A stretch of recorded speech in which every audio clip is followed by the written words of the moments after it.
I'm here at the ancient church of St Hilda on the Headland in Hartlepool. I've been invited to pop in and see the restoration work which is going on at the moment. So come on in with me and I'll show you about. I'm Ian Lightfoot, a member of the church, and my job is to coordinate the whole of the National Lottery bid. That means communication lines keep open with our architects, Jabba Architects, the Dig Ventures Group, and also our congregation and parochial church council. So I'm the coordinator.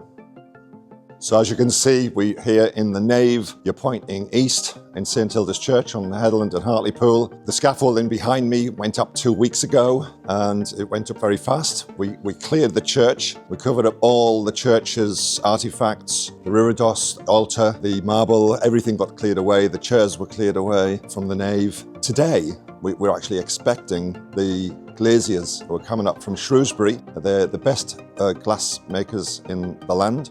And they're coming this afternoon and they're going to go up the scaffold and they're going to start taking out the north clerestory windows, which are the highest windows, not the stained glass, the highest windows which let in a lot of the north light.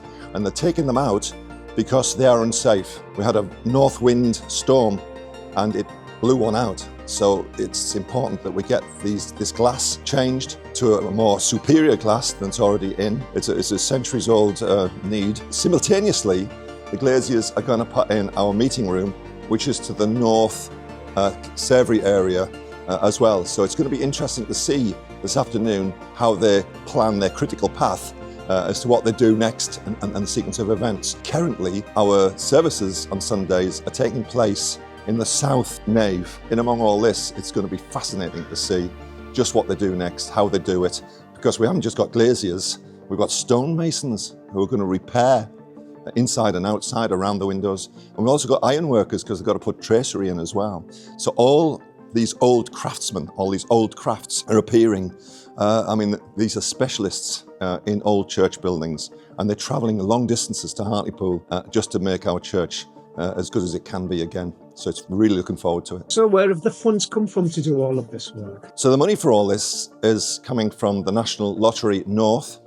We're very pleased that we won this bid. It's enabling us to do not only the windows, but a meeting room, and also to employ a group called Dig Ventures, who are going to come into the church and step up the activities, artistic, historic, talks, events, and they're going to advertise for us and improve our website.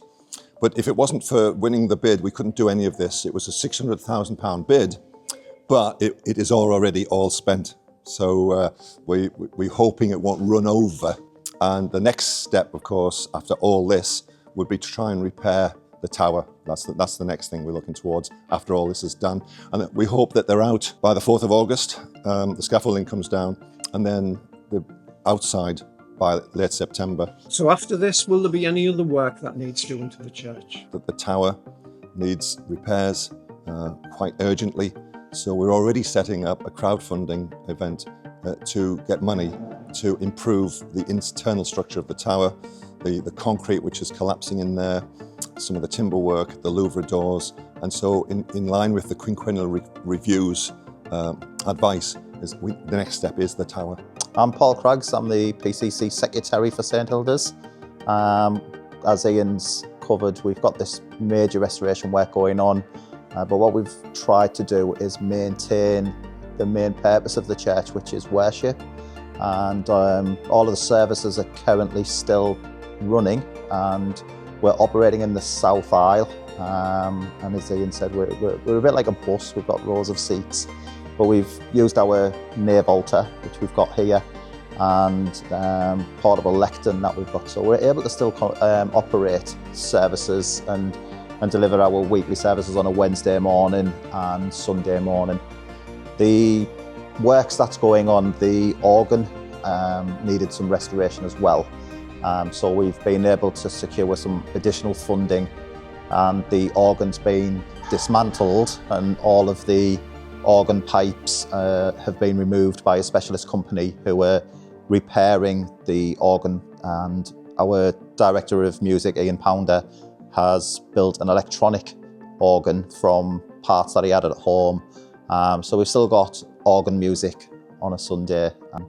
We're able to have our hymns as normal, and that's gone down really well with the congregation. So we've still got a service going on every Sunday? Yes, we've still got our Sunday morning service at 10:30, and though we're in vacancy at the moment, we don't have a priest in charge of the parish at the moment. We've got retired clergy who are volunteering their time with us, and they're coming along to deliver services for us from other churches in the town. We've got the Archdeacon, Rick Simpson, coming on Sunday to do a service with us as well. And members of the congregation are taking some of the services as well, me included, and we're doing what's called a service of the word. It's a simplified service that you don't need to be licensed to deliver. And there's 3 or 4 of us who have been taking them services just to keep the congregation having some sort of worship on a Sunday.